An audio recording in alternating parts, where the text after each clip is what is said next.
I told you last time of this journey of mine into the Kalahari Desert, this desert in the heart of southern Africa. I told you of this journey of mine looking for the vanished people of southern Africa, the Bushmen. And I told you how my journey had taken me from the Victoria Falls here, all along the edges of these swamps, right round to a place called Mohembo on the Okavango River, and how we had gone into the swamps for about 300 miles, and how, at a place called the place of the eddies in the swamps, we had found not the bushmen of the veld, not the hunters of the plain, but 3 river bushmen. Now we gave them some presents and stayed with them for a while, recording their ways and their history.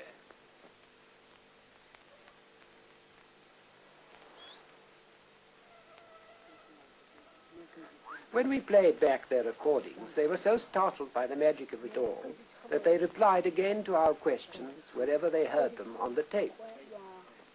We left our river bushmen thinking sadly that one day when they died, their like would never be seen again in the world.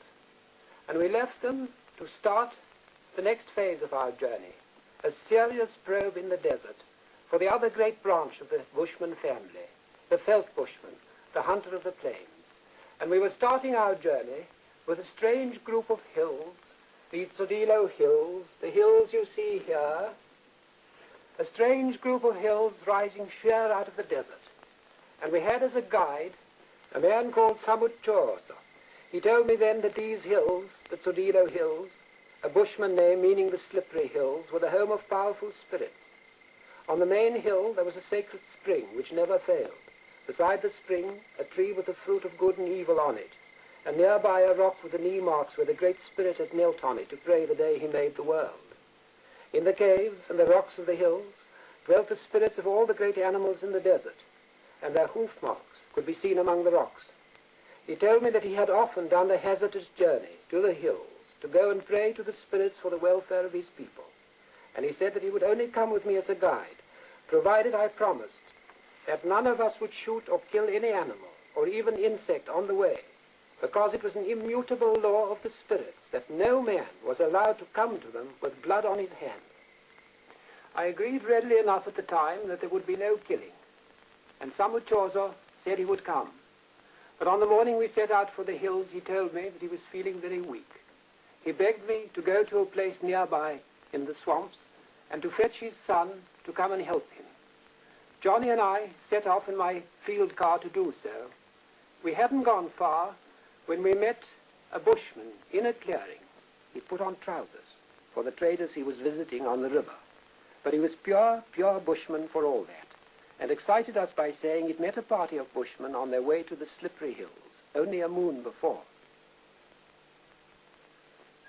Soon after, we came to the old prophet's son, Samuchao. Samuchao was sitting outside his hut, mending his fishing baskets in the heat of the day.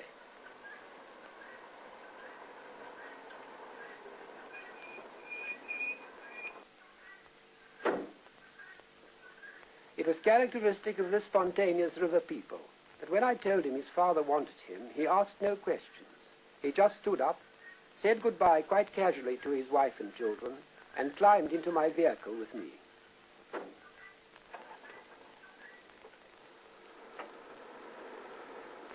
I rejoined my main party late that evening, camped deep in the bush, about 25 miles on the way to the slippery hills. And I cannot to this day understand why I didn't tell my party there and then that I'd promised Samuchoso there would be no shooting. I can only explain it by saying that I was extremely tired, that I'd been on the road for weeks, and I'd worked very hard. But somehow my promise slipped my memory, and I forgot it the next morning. Early the next morning, I sent Johnny and Brian Curry on ahead. I came behind in another truck with Duncan Abraham filming. We hadn't been on the road 1 hour when I heard ahead of me, just like that, 2 shots ring out, and my heart sank. I realized at once what I'd done. But for the moment, with the sort of facile optimism one has on those occasions, I said to myself, oh, they've probably missed. Well, I reckon without my Brian and without my Johnny. We caught up with them, and the first thing I saw was Brian and Johnny looking at a warthog. And I saw Samuchosa standing nearby, and I shall never, never forget the look on his face. I went up to him at once, and I said, Samuchosa, I'm sorry. It's all my fault. I forgot to tell them. He accepted my apology gracefully, but in a way which intimated that it was hardly for him to accept at all. I've never seen a warthog look more a thing of evil, and I was glad to try and forget it in the task of finding our way through the heavy sand and scrub. But all went well. All went well, that is, for a while. Now, the Tsodilo Hills are perhaps not much as hills would go in true hill country, but after 6 weeks in flat, sandy country, they made a curious, almost supernatural impression on our eyes. Master, Jeremiah said to me, with a note of awe in his voice, they like the rocks Moses hit in the desert to get water for the Israelites. Jeremiah had hardly spoken when for the first time my car engine failed. All the while I found, comparing notes later, we were all becoming more and more uneasy about the slippery hills as they came nearer and nearer to us. They rose so sheer and so silent on an empty world of sand and bush, and they were the only ones of their kind for hundreds of miles around. We should have been among those hills in the afternoon, but we didn't get to camp until the sun went down. Round our fire that night, I found my own uneasiness growing and looked about me. I thought the same was true of my companions. Instinctively, I repeated my apology of regret to Samuchosa for the shooting. Again, he nodded gracefully, but intimated that it didn't concern him so much as whatever presided over those strange hills in the night beyond our flickering fire. Early the next morning, I got my party ready to explore the hills.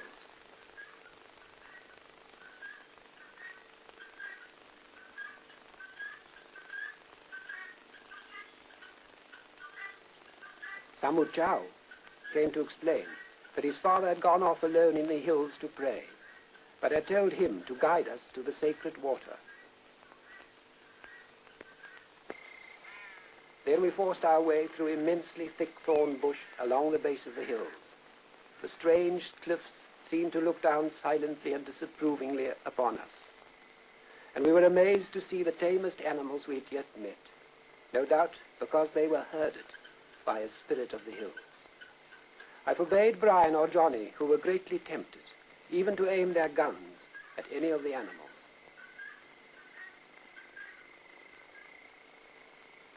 A mile from camp, Samuchao picked up human spoor and beckoned us to follow quickly.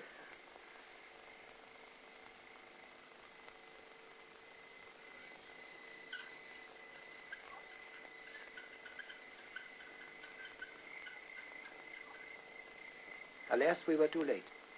The spoor was at least a month old.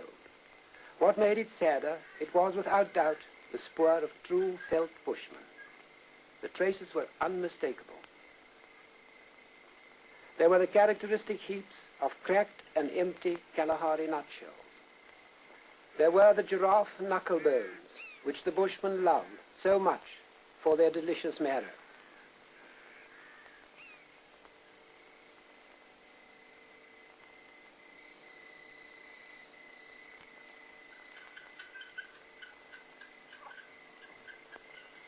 There was a discarded bushman harp, which Samuchao fingered lovingly.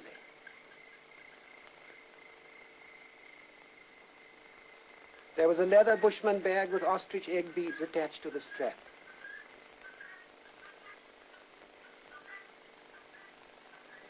And finally, there was a typical bushman shelter. No doubt bushmen had been living there for many weeks. Half an hour's climb from there brought us to the last rocky ledge of the summit. And close by, Samuchao showed us the marks in the rock where the Great Spirit had first knelt in prayer, and he himself got down on his knees to show us how the Spirit had prayed.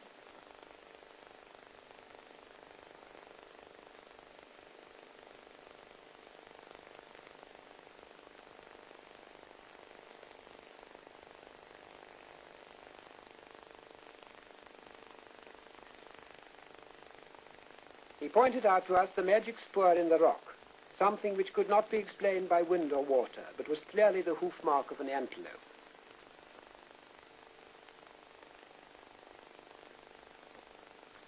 And then we came to the pool of sacred water.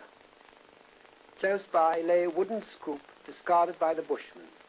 We took it down to the water, and with it filled our flasks against the thirsty afternoon. Just beyond the pool, we came at last to the tree of good and evil, just as Samuchozo had foretold. Well, you may have noticed how short that last shot was. Well, I must tell you that all that day we've been having intense camera trouble. Magazine after magazine jammed. And Duncan Abrahams said that in all his 6 years of experience as a cameraman, he'd never seen the like of it before. We went back to camp that night, and there we had another disappointment. The hyenas were howling all round our camp, as Samuchozo said, like the spirits of departed men. We tried to record them. Our brand new recording machine, which had behaved so admirably up to now, failed us. We failed to repair it. Duncan Abraham worked until late that night, putting his magazines right. At the end of it he said, well, I'll show those spirits tomorrow. But I couldn't help thinking he was being unduly provocative, particularly when I saw the way Samuchozo looked at him. Soon after sunrise we returned to the hills. The rocks on this morning looked to me more forbidding than ever before. Somehow I was not in the least bit surprised when very soon after we began filming them, to hear Duncan Abraham swearing in the most uninhibited fashion. His camera had failed again, and the frames were slipping in on one another, as you can see them here. We made a laborious repair and adjustment, and then filmed our first rock paintings at the base of the main hills. An immense frieze, this, about 90 feet long and 17 feet high, and once upon a time covered with a crowded pageant of flame-like animal life. Now, however, it was faded, yet still showed clearly some giraffe, some hartebeest, a tortoise, a baboon and rhinoceros, which strangely enough no longer exists in the Kalahari. We sat there in the shade making tracings of the drawings and had more camera trouble. That repaired, we started up the cliff. Samut Chow insisted on leading the way. I followed with Charles and Duncan behind.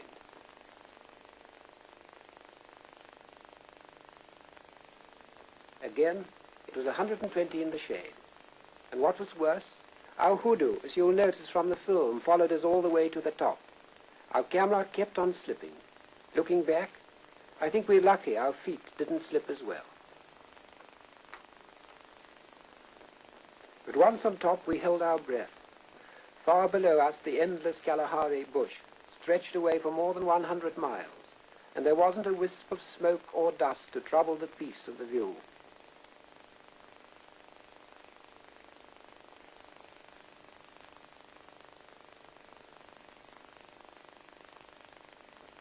And over this view there curved a slab of smooth, honey-colored stone. And from this slab there looked down on us a lovely giraffe and a majestic eland bull, painted in bright vermilion, a truly magical sight. Below the eland were some rhino, but what moved me most was that the forgotten bushman artist had daubed his little hands in his own paint and pressed them there as a sort of signature to his great work. Clearly this ledge, an overhanging rock, was all that was left of what had once been an immense cave, and we accordingly believed those paintings to have been some thousands of years old. We wanted to go on filming, but here our camera broke down for the last time that day. We repaired them again, and as we did so, Samuchozo asked me, "Would you like me, master, to find out what is wrong?" He took out a needle and stared at it, saying, "Master, the spirits are angry, because you've come to them with blood on your hands. They're so angry that if they didn't know that your heart was pure, they would have destroyed you all. As it is, they've decided to punish you by punishing your machines." As he spoke, our cameras jammed again. I began to fear our admirable field cars would be failing us next. But that night I had an idea. I said to Samuchozo, Suppose I were to write a letter to the spirits begging their pardon, and suppose we were to put it in a bottle and take it up to the hills and bury it at the foot of the great Irland for them to fetch and to read and take away. Do you think that would help? Well, then he said, I think it's a very good idea. I sat down there and then and wrote the letter of which you see a copy here.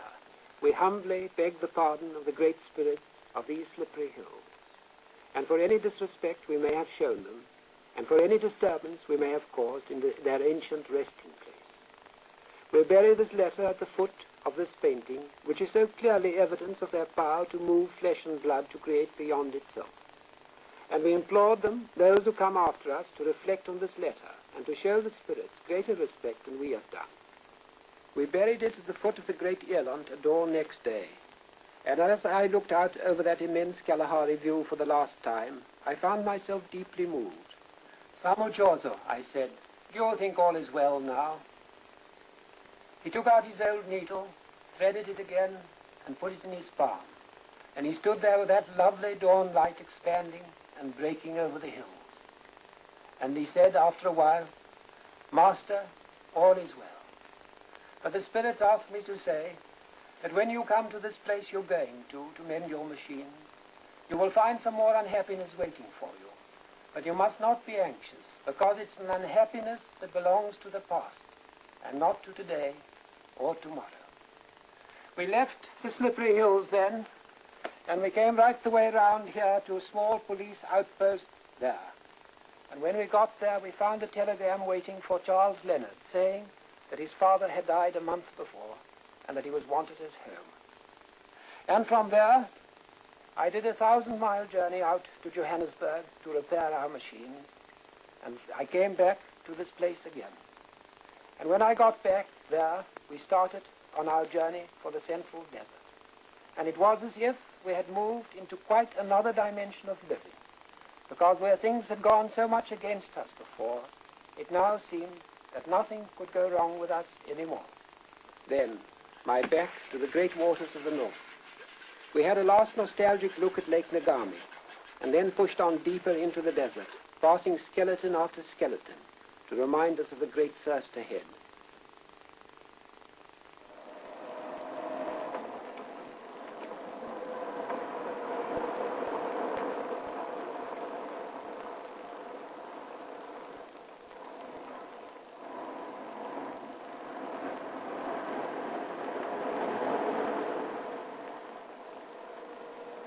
We followed tracks I'd made nearly 3 years before with heavier vehicles, and so unvisited is the Central Desert that the tracks were still perfectly legible. We began to meet one of the main features of the Central Desert, those strange, shimmering depressions the old Kalahari hands call pans. Beyond the pans we entered a hard world of steel-like thorn, which clutched at our vehicles and left long scars in the process. Nonetheless, these bushes are home to me, and I find their unending variety of shapes and outlines against the blue sky a constant delight to look on. We moved on like this for a week, crossing thorn and pan after pan in this way.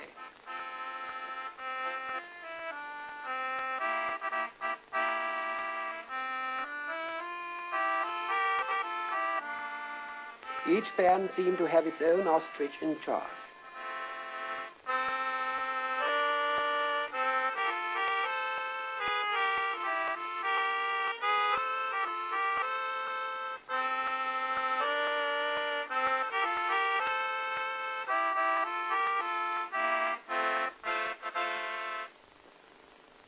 It got hotter. The slight cloud in the sky only stressed the blueness and the emptiness of it all. We pressed on till we came to our last oasis, seeking water and news of bushmen. It's an amazing place, this oasis. It maintains some hundreds of people of a mixed race called kalahari. It possessed only a couple of wells like these to supply these people and their cattle. The wells are busy from dawn to dusk, and yet the cattle and the people look surprisingly well on the water. One reason why these people manage so well in their harsh desert surroundings is because they have a strong mixture of bushman blood, as you can see in their faces. You'll notice how many of these women, for instance, in different clothing and in a different setting might pass for Mongols, always a true sign of ancient Bushman blood. Look at the slanted eyes and the pointed ears of these women. We reached this oasis just as the camel patrol of the small, purely African force who manned the remote outpost was setting out on desert patrol. The men told me the sergeant in charge was still at their base, and I hastened to call on him. He's an old friend for whom I have the deepest respect. Although he sees European superiors only once a year, he runs his little station with great circumspection. He sees, for instance, that the flag is struck every evening at sunset, and that it is hoisted every morning at sunrise with the appropriate ritual. I've arrived at this outpost for many years at all sorts of unexpected hours and never found the ritual wanting. Always his sense of order is beyond praise. It's a sort of order human beings produce only when they truly love the value behind the exterior.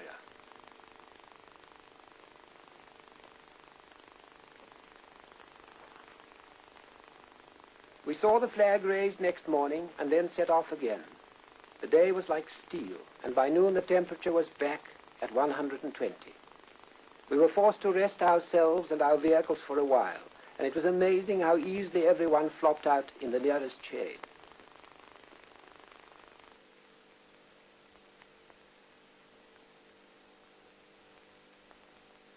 My sergeant had warned me that most of the people in the central desert were already on the way out, driven out by the lack of water and hunger.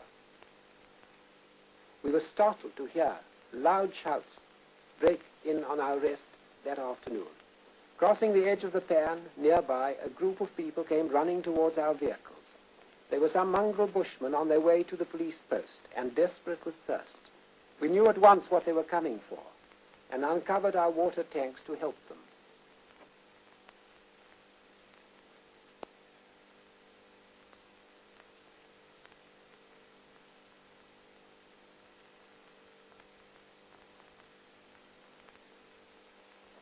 We filled some cans with fresh water and poured it out into a cracked enamel bowl which they held out to us.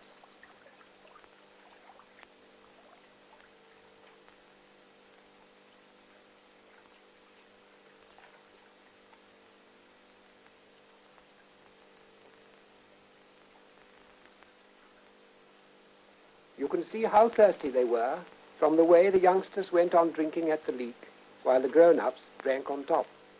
One old lady who could hardly stop drinking said that the water running out of one of our tanks was the most beautiful thing she'd ever seen in her life. While she drank, another satisfied old lady sat in the shade nearby, digging out cool sand to throw over herself, just as elephants do to keep cool. We went deeper south, and we cast round here in this central part of the Kalahari. All the time, it got hotter and it got drier, but we found no bushmen. Until one day I thought we were really going to strike it lucky. We were just here when I heard Dabe one afternoon giving a great shout. And then in the distance we saw a party of people coming through the scrub and the sand towards us. They looked the authentic bushmen. Our excitement was intense.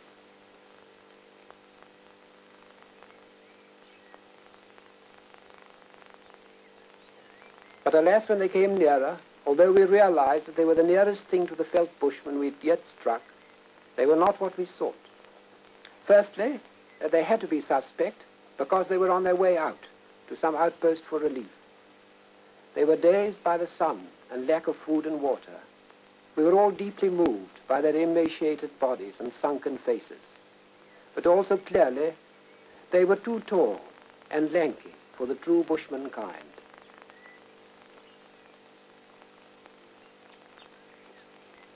Some of the women may have been pure bushmen, particularly this newly married girl with the ritual mark still fresh on her cheeks. So, her friend with that truly Chinese face. But we quickly realized that they'd been spoilt for our purpose by years of contact with civilization. We gave them all the water we could, and we had an inkling of the hardships they suffered by watching a mother squeeze the juices of some desert potato into the dry throat of a little boy. They told us that for a month they'd been living on nothing but the juice of this wild potato to drink. We felt so sorry for them that we made our camp for the night with them and made Jeremiah cook them the biggest meal we could afford. It was a happy night, that, listening to them singing once more with their tummies full.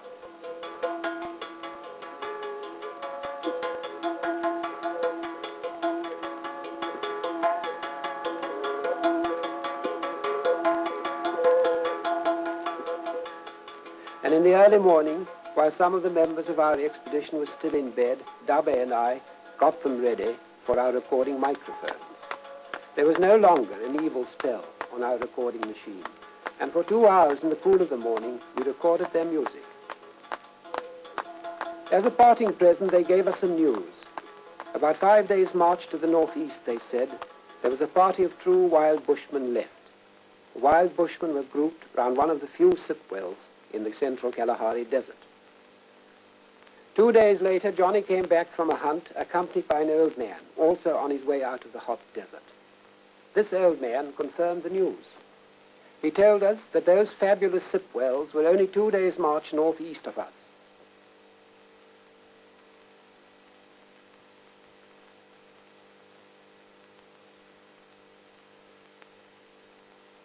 He was accompanied by a group of the most enchanting children with true little bushman faces. He called them out of the bush and with his wife paraded them one by one for us.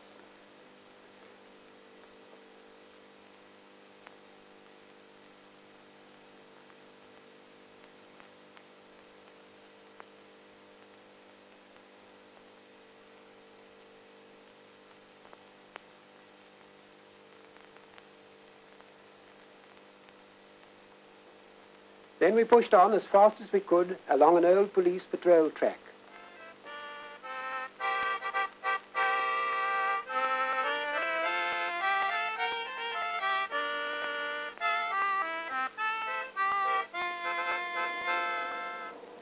"50 miles beyond, we came to one of the great sand dunes which line the deep, dry watercourse in the desert. We struggled up through the bush and sand to the top of the dune. We looked down on an immense stretch of country in which the sip wells were said to be situated.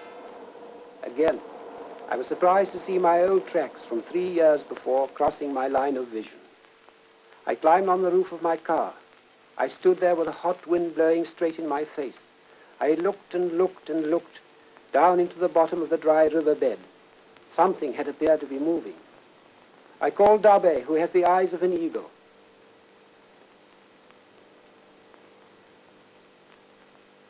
He only had to stand on the bonnet and give one glance before saying, "Master, a wild, wild man in the grass down there." We hurried on down the sides of the dune as quietly as we could go. Even so, we wouldn't have been silent enough if it hadn't been for the wind blowing from the wild, wild man straight to us and for the sun shining straight into the wild, wild man's eyes. 100 yards from the place where the wild man was, we stopped. We jumped out. We pushed Dabe forward, still afraid the wild man might run. Dabe stepped out, hat in hand, and called out the politest bushman greeting, saying, "Sham Kankay, good day. I saw you from afar, and I'm dying of hunger." At the sound, the wild creature flew up and came at us. Dabe called out again. At that, all the fear went out of the stranger. He stuck his spear into the sand and came forward, as you see him here, shy and friendly, to find out what sort of people we were. We'd made our contact at last.